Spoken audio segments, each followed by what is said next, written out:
akan menyampaikan sedikit ilmu yang saya dapat dari pelatihan kemarin. Lanjut. Nah, sebelum ke pembelajaran mendalam, kita harus paham apa itu pola. Di sini, di dalam pola ini ada dua jenis, yaitu pola pikir bertumbuh dan pola pikir tetap. Pola pikir tetap. Nah, sebagai pendidik, kita harus mempunyai pola pikir apa, Bapak Ibu? Pola pikir bertumbuh, bukannya pola pikir tetap. Nah, di sini sudah dibedakan ya Bapak Ibu. Kalau pengertian PPP adalah orang yang memiliki keyakinan bahwa kecerdasan dan kemampuan bisa dikembangkan secara tidak terbatas lewat proses belajar dan usaha. Sedangkan PPT, pola pikir tetap, adalah orang yang memiliki keyakinan bahwa kecerdasan dan keterampilan bersifat tetap dan tidak bisa diubah-ubah lagi secara signifikan. Nah, di sini Bapak Ibu harus pahami dulu dirinya alternatif. Bapak Ibu itu sudah memiliki pola pikir tetap apa pola pikir bertumbuh? Bertumbuh. Mau berkembang, mau usaha. Contohnya, kalau apa ya? Contohnya kayak sekarang kan ada pembelajaran deep learning mendalam. Dulu kan ada yang namanya Menterina Albert, pembelajarannya apa, metode pembelajarannya berubah. Kayak apa ya? Ada rasa menyerah di guru itu, kayak apa sih kok ini berubah terus gitu. Gak mau berusaha. Oh, sekarang kan eranya sudah berbeda. Murid yang kita ajarkan sudah berbeda pada zaman. Kalau dulu kita ngajar ke siswa kita atau murid kita, mau diajarin lewat metode ceramah, bisa masuk. Kalau sekarang bisa, tapi itu 1-2 orang yang bisa. Harus inovatif, harus berinovasi guru sekarang, harus berkembang mengikuti zamannya sekarang. Jadi kita harus mempunyai pola pikir bertumbuh. Nah, contoh di sini tantangan. Kalau ada tantangan cenderung menghindar. Kalau PPT itu cenderung menghindar. Contoh kayak saya yang di depan ini, pas orang presentasi, yuk kalau bisa presentasi beriadat kayak. Seharusnya kita harus PPT. Oh, berarti itu tantangan bagi saya. Saya harus melewatinya kayak gitu Bapak Ibu. Terus hambatan, menyerah dengan cepat. Kalau PPT bertahan dan terus mencari solusi. Sebagai pendidik kita harus bertahan dan terus mencari solusi. Usaha mubazir, sebab orang cerdas seharusnya tidak perlu bekerja keras. Nah, pemikiran PPT itu seperti itu Bapak Ibu. Melebentar terus dengan jalan pola pintar. Nah, kalau pemikirannya PPT, oh saya sudah pintar, berarti saya harus meningkatkan pembelajaran, saya harus meningkatkan cara belajarnya saya. Seperti itu. Kritik merupakan sarana pribadi yang harus ditolak. Nah, seorang yang mempunyai sifat PPT itu kalau dikritik dia down, gak semangat lagi. Kalau PPT enggak, sebaliknya masukan, berarti kritikan dari orang tuh dijadikan sebuah masukan pada dirinya. Kemudian sukses orang lain sebuah ancaman. Nah, ngelihat temannya sukses, pas yang punya sifat PPT, dia sukses. Aku gimana ya? Bukan pas mau berubah, tapi menghindar. Kalau orang yang mempunyai sifat PPT, menjadi inspirasi. Kalau PPT-nya menjadi inspirasi agar bisa melakukan hal yang sama, dijadikan sebuah motivasi. Lanjut. Sebelum lanjut ke sini, mau breaking apa tidak, Bapak Ibu? Breaking. Biar gak cukup, Bapak Ibu. Kos. ngos-ngosan di depan. Nanti nggak apa ya? Saya ngos-ngosan di depan Bapak Ibu nggak paham dengan materi yang saya sampaikan. Takutnya seperti itu. Maaf.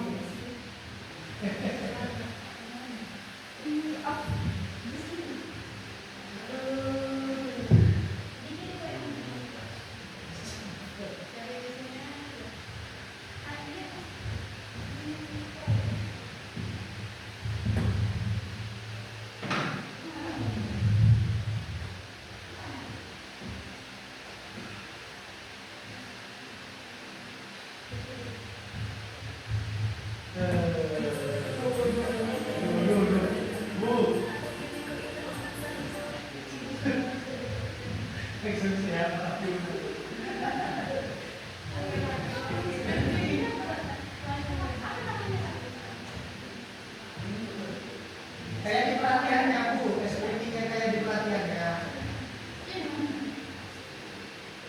Dikasih apa?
Ibu untuk berdiri ada dengarnya.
biar gak tegang saya di depan.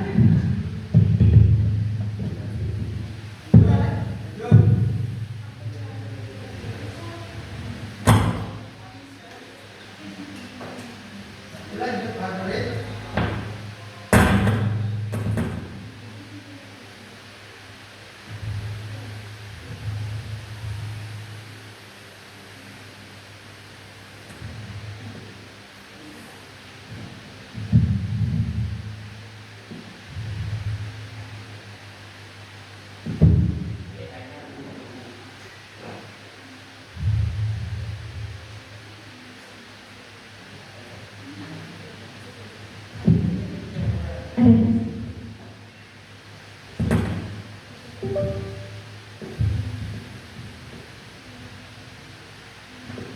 Nah, sekarang kita ke pembelajaran mendalamnya.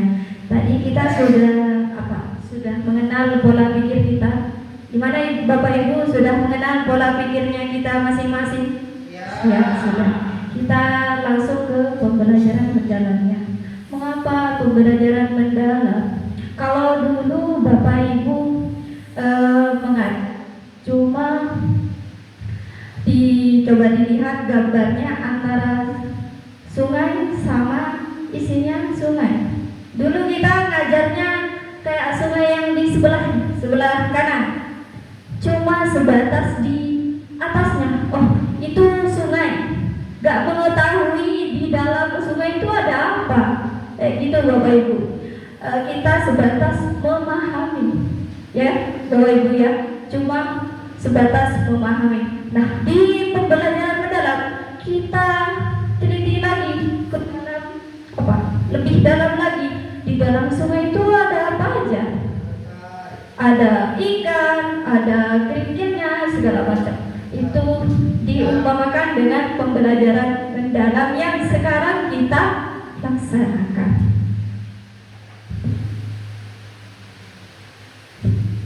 Nah, ini pengertian pembelajaran mendalam. Pembelajaran mendalam merupakan pendekatan yang memuliakan dengan menekankan pada penciptaan suasana belajar dan proses belajar berkesadaran, bermakna, dan menggembirakan melalui olah pikir, olah hati, olah rasa, dan olah raga secara holistik dan terpadu.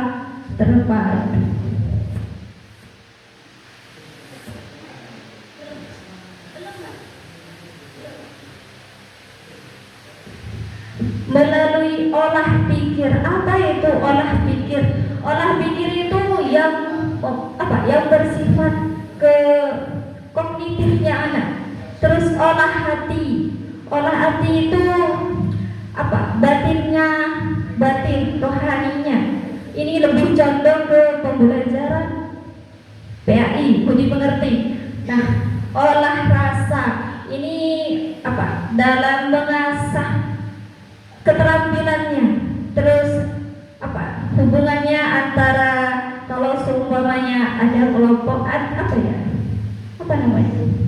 kalau seumpamanya ada kelompok yang satu kelompok satunya ngerjakan, anak tadi ada tumbuh untuk mengerjakan juga dalam satu kelompok. Oke. Terus olahraga ini yang menjaga kesehatan fisiknya. Lanjut.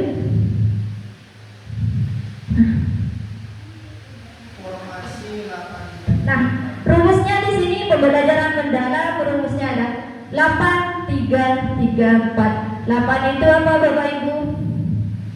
8 itu dimensi profil lulusan. Terus yang 3-nya prinsip pembelajaran, dan yang 3-nya lagi pengalaman belajarnya. Terus yang 4 kerangka belajarnya.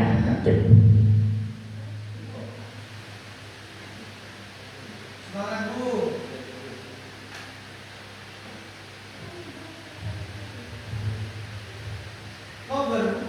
Belum. Tenang. Masih dengan saya. Lanjut ke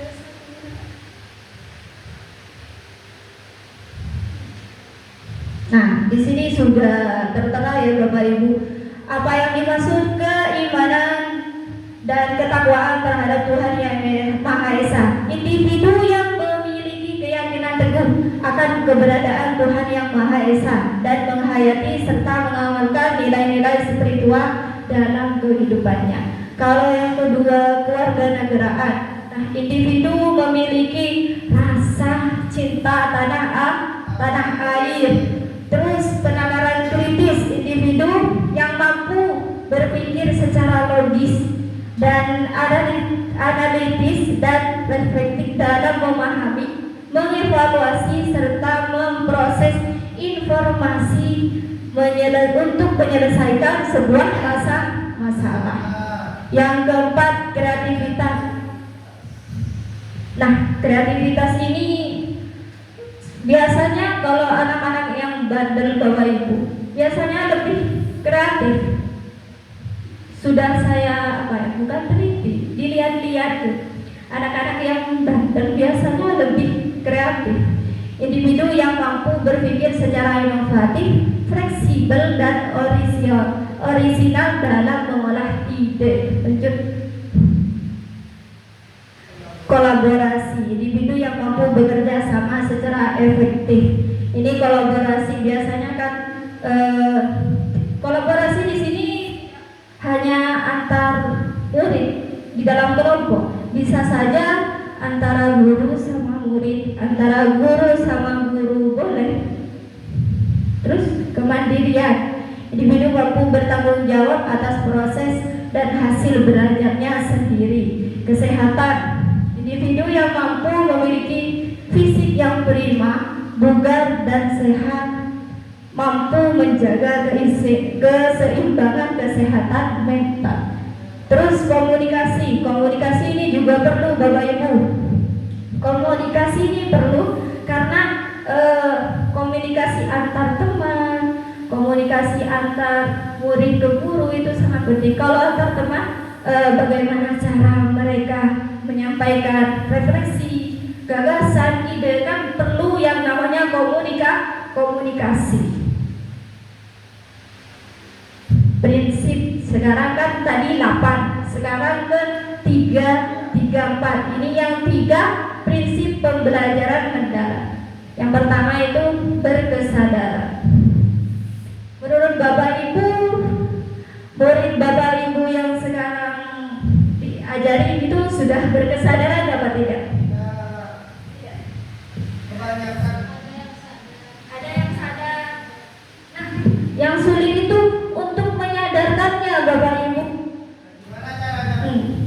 Dah, pengalaman belajar peserta didik yang diperoleh ketika mereka memiliki kesadaran untuk menjadi pembelajar yang aktif dan mampu mengulasi dirinya. Peserta didik memahami tujuan pembelajaran. Berarti ada dorongan. Kalau seumpama siswa itu masih lodar sadar, rukyah Pak, jalan satu-satunya. Enggak Bapak Ibu, dimulai dari hal kecil biasanya. Contoh kayak saya di matematika, biar mereka sadar kalau pembelajaran matematika itu penting. Biasanya saya kait-kaitkan dengan uang, betul sekali, uang. Makanya mereka, saya berarti belajar matematika kalau plus minus.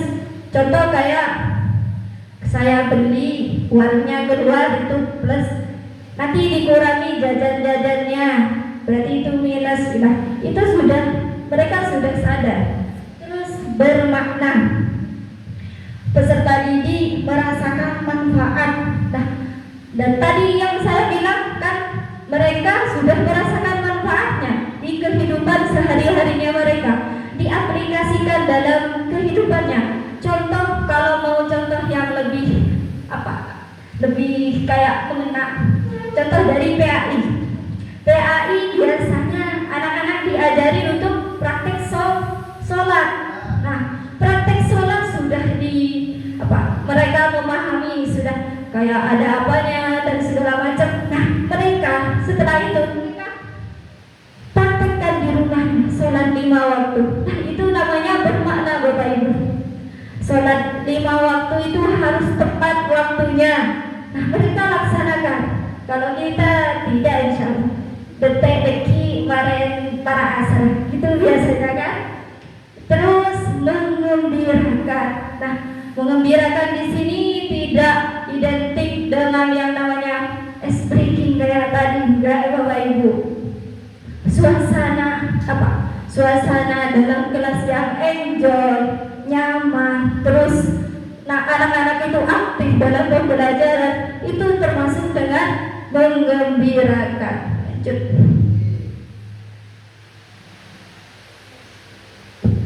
Nah, penerapan prinsip pembelajaran mendalam di sini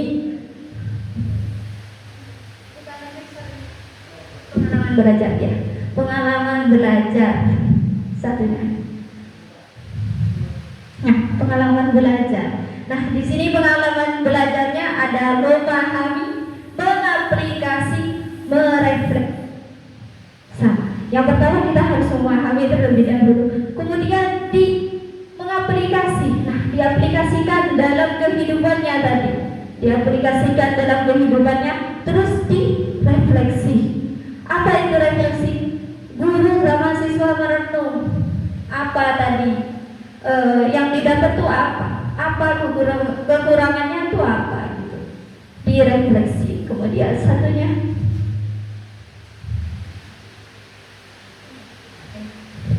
yang terakhir tadi sudah 8, 3, 3, yang terakhir 4. Nah, yang 4 ini kerangka pembelajaran. Kerangka pembelajarnya ada 4: praktek pedagogis, kemitraan belajar, lingkungan belajar, pemanfaatan digital. Sudah, kalau mereka praktek pedagogis itu biar sebuah strategi yang Bapak Ibu pilih untuk menciptakan, untuk mewujudkan suatu capaian.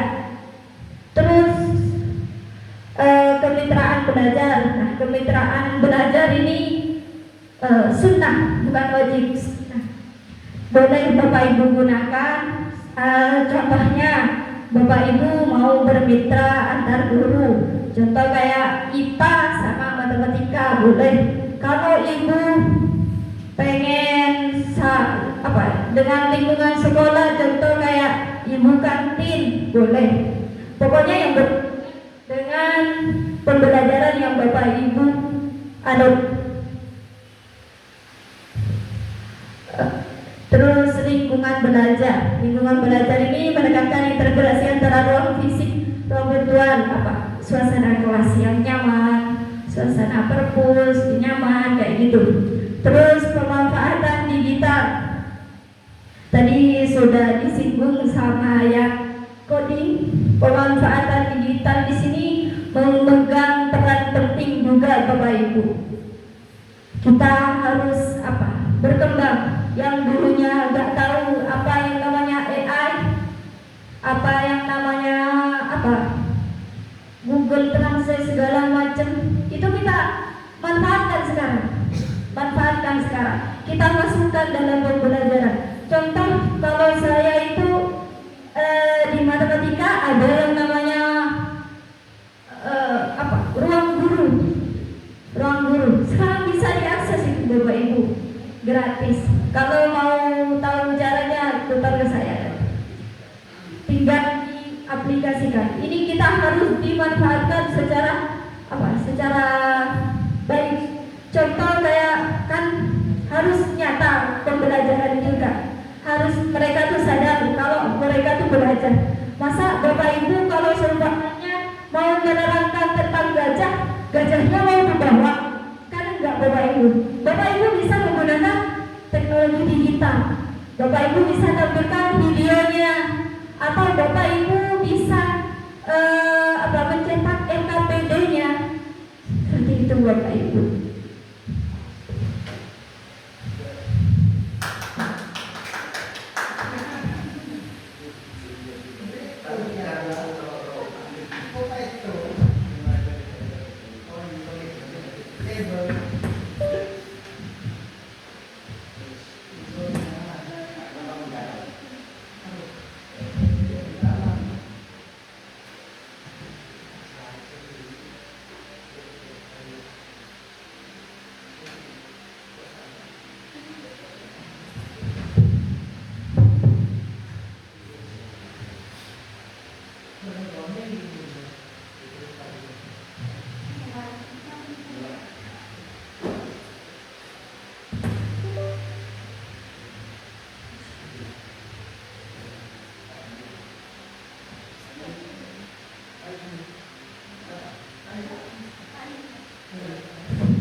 pembelajaran mendalam. Ini kita lanjut perencanaan pembelajaran mendalamnya. Mulai dari yang pertama identifikasi. Kemudian identifikasi ini siapa peserta didik, kita harus mulai tahu dari awal bagaimana karakteristiknya peserta didik ya. Lalu memahami materinya, kemudian menentukan dimensi profil pusat tadi yang 8. Jadi Bapak Ibu nanti bisa masukkan mungkin 4, 3, intinya jangan 1. Kemudian desain pembelajaran. Yang kedua, pertama menentukan capaian pembelajaran yang mungkin sudah ditentukan Kemdikbud. Ya. Kemudian menentukan topik pembelajarannya. Terus lintas disiplin ilmu yang relevan dengan topik, misalkan kerjasama dengan mata yang lain gitu. Nanti bisa tercipta kolaborasi. Kemudian tujuan pembelajaran yang sangat penting, lalu menentukan kerangka pembelajarannya mulai dari praktik pedagogis, kemitraan pembelajaran, lalu lingkungan dan pemanfaatan digitalnya. Di dalam pengalaman belajar ini sudah disinggung tadi ya tentang merancang pembelajaran terkait masalah prinsip dan kesadarannya seperti apa, terus bermakna dan menggembirakan. Yang kedua, tahapan pembelajarannya itu melalui langkah-langkah kegiatan yang dimana nanti kegiatan awal, kemudian inti dan penutup juga. Terakhir itu pengalaman belajar, ya, memahami, mengaplikasi dan merefleksi. Yang terakhir ada assessment ya, mulai dari assessment kita awal pembelajaran, kemudian assessment proses atau pembelajaran formatif, kemudian yang assessment akhirnya itu ada sumatif. Lebih spesifiknya mungkin nanti akan disampaikan Ibu Nur bentuk perencanaan pembelajaran dalamnya seperti apa.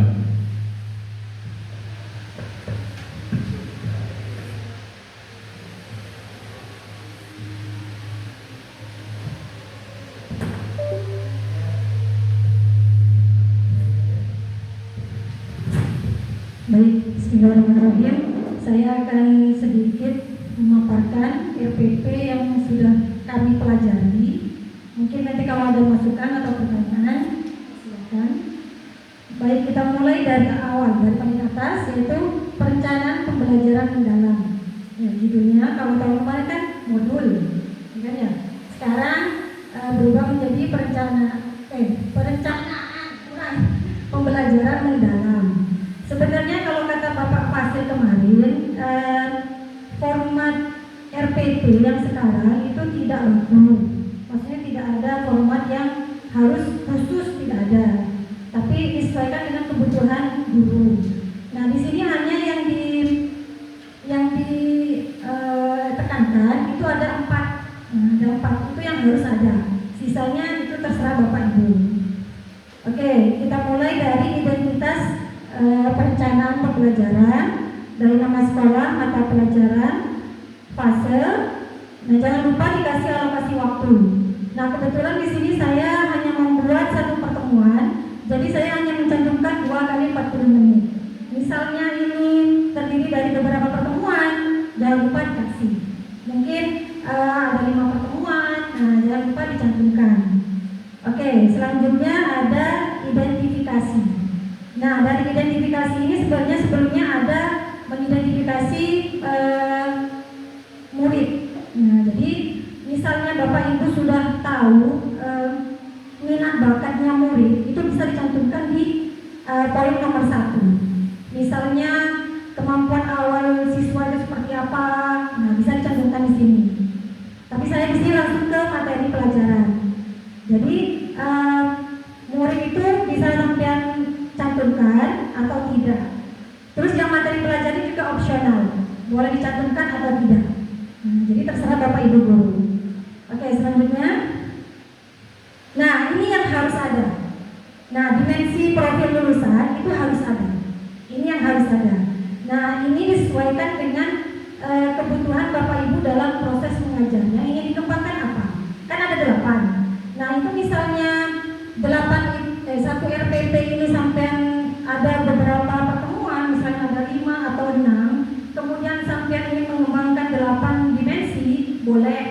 Nah, tapi karena di sini saya hanya satu pertemuan, saya hanya memerlukan 3 dimensi saja.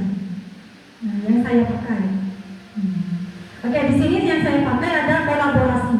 Karena di kegiatan pembelajaran itu nanti ada diskusi.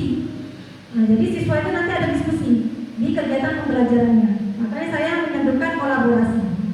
Kemudian dimensi selanjutnya ada kreativitas. Kenapa saya menentukan kreativitas? Karena nanti anak-anak diminta untuk menyusun kalimat, membuat pertanyaan, menjawab pertanyaan. Makanya saya menentukan kreativitas. Oke, selanjutnya ada komunikasi. Kenapa saya mencantumkan komunikasi? Karena di sini nanti anak-anak mengungkapkan pemilihan kesukaan secara lisan dan meresponnya dengan sopan dan tepat. Karena ini pembelajaran speaking, berbicara, otomatis akan menimbulkan komunikasi. Oke, selanjutnya desain pembelajaran. Nah, untuk CP, nah ini termasuk boleh ada, boleh tidak. Nah, jadi Bapak Ibu boleh pakai, boleh cantumkan di RPP Bapak Ibu atau tidak untuk CP. Oke, selanjutnya. Nah, tujuan pembelajaran. Kalau tujuan pembelajaran wajib harus ada.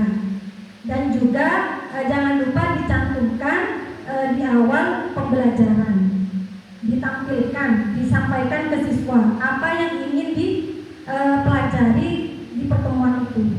Nah, jadi kemarin Bapak Fasil itu menekankan tujuan pembelajaran itu harus disampaikan kepada peserta didik. Oke, selanjutnya ada praktik pedagogis. Untuk di sini saya praktik pedagogis itu menggunakan model pembelajaran kolaboratif. Modelnya yaitu kolaboratif, kemudian metodenya praktik atau role play. Karena ini nanti ada percakapan. Jadi itu metode saya. Oke, selanjutnya ada kemitraan pembelajaran. Di sini saya kemitraannya hanya murid dan guru saja. Jadi saya tidak menggunakan orang tua atau guru mata pelajaran lain, tidak. Jadi saya hanya fokus sama siswa dan guru itu sendiri di dalam kelas. Dan ini juga tidak wajib ada. Nah, kalau untuk praktik pedagogis itu wajib, termasuk yang wajib ada. Oke, selanjutnya yang kelima, lingkungan pembelajaran. Nah, di sini saya hanya menggunakan ruangan kelas saja. Misalnya saya mau melakukan pembelajaran di halaman, boleh, tapi jangan lupa di sini dicantumkan. Nah, jadi lingkungan pembelajaran saya cantumkan halaman sekolah, atau mungkin di kampus. Nah, jadi dicantumkan. Karena saya hanya menggunakan ruang kelas, jadi saya hanya mencantumkan ruang kelas saja. Oke, selanjutnya pemanfaatan digital. Ini saya yang akhir-akhir ini suka menggunakan Canva.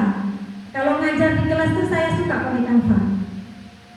Apa ya, sangat membantu. Anak-anak itu lebih fokus daripada melihat tulisan gurunya. Nah, jadi kalau Canva itu kan bisa dimodifikasi semenarik mungkin. Dari gambar-gambar, nah mungkin dikasih video, suara. Jadi anak itu lebih suka daripada melihat tulisan gurunya. Itu saya sudah buktikan kemarin-kemarin. Jadi Bapak Ibu kan punya ID belajar ya.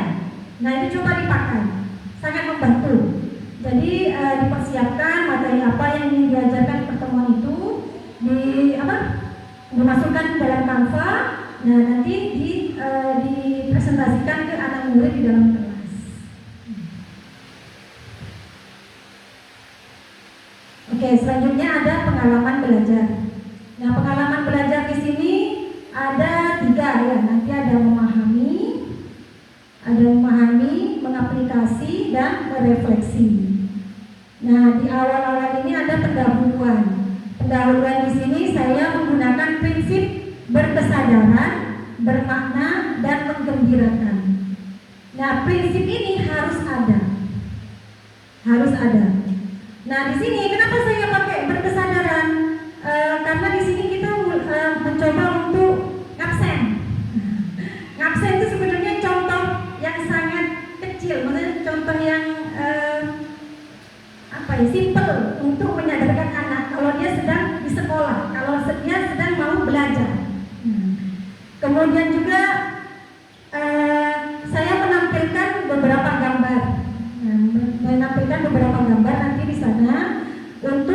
memunculkan dimensi bermakna. Nah, nanti saya akan menampilkan gambar makanan, minuman, atau kegiatan yang umumnya anak-anak itu lakukan atau mereka konsumsi. Jadi itu menurut saya itu dihubungkan dengan kehidupan. Nah, setelah kegiatan sudah selesai, jangan lupa Bapak Ibu melakukan refleksi. Maksudnya menanyakan pelajaran apa yang sudah dipelajari hari ini, apa yang kalian rasakan, yang dirasa sulit di bagian apa. Nah, nanti setelah anak-anak menyampaikan keluh kesahnya lah istilahnya, nanti Bapak Ibu jangan lupa memberikan umpan balik dengan apa yang sudah mereka sampaikan. Intinya kalau pelajaran dalam tuh kemarin saya tangkap umpan balik Bapak Ibu. Jadi ketika anak-anak menyampaikan pendapat itu jangan lupa memberikan umpan balik.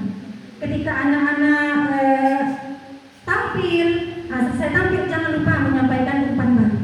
Umpan balik yang positif. Karena itu yang menambah motivasi anak-anak. Kalau kita kan biasanya anak-anak tampil nilai berapa gitu kan ya. Nah, jangan lupa umpan baliknya itu.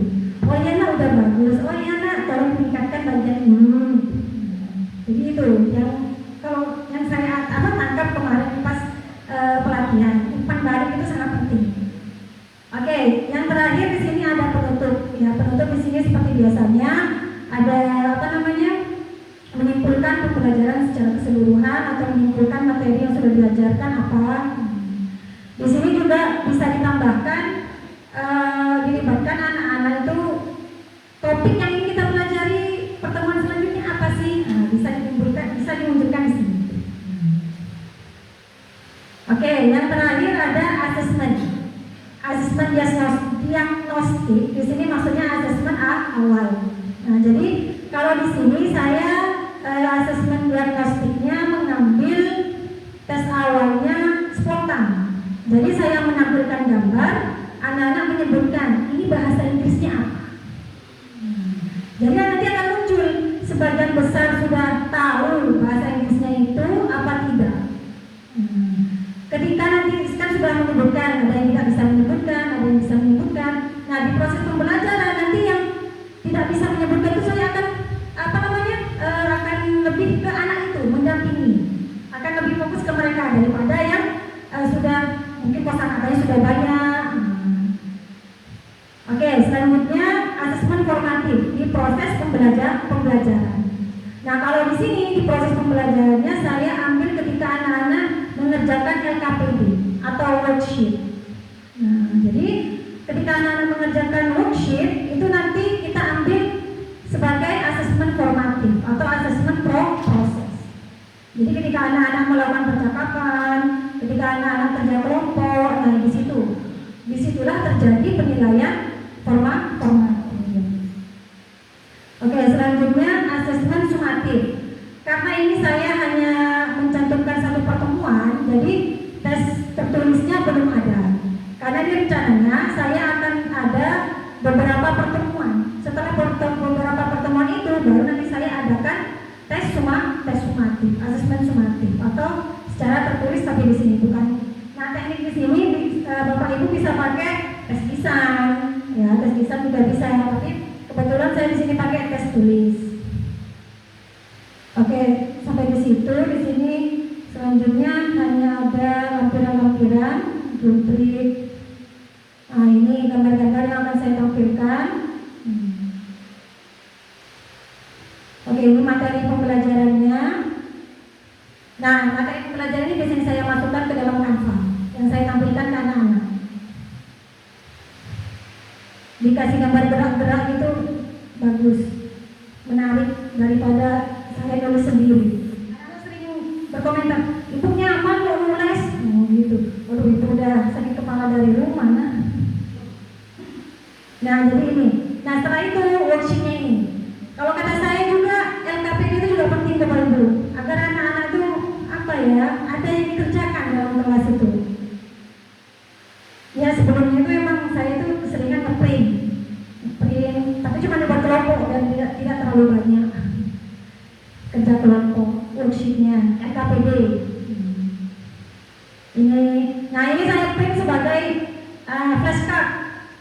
SK itu kartu. Jadi ini saya print, kemudian saya laminating biar awet bisa dipakai tahun depan. Jadi ini satu kelompok menerima kartu ini. Jadi anak-anak praktek speaking, percakapan, menanyakan kata yang ada di kegiatan yang ada di gambar itu. Oke, cukup sekian.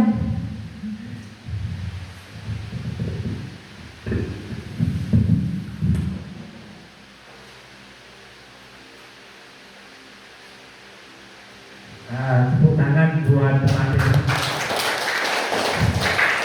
Itu Bapak Guru yang terkait dengan coding dan juga pembelajaran mendalam. Nah, sebagai refleksi kita, ini coba tonton sebentar aja.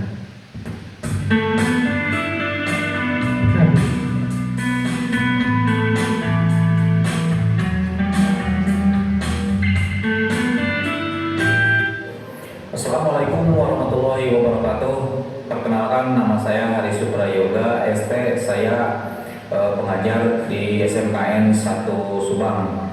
Untuk pembelajaran pada pagi hari ini, saya akan mengajar pembelajaran mesin CNC.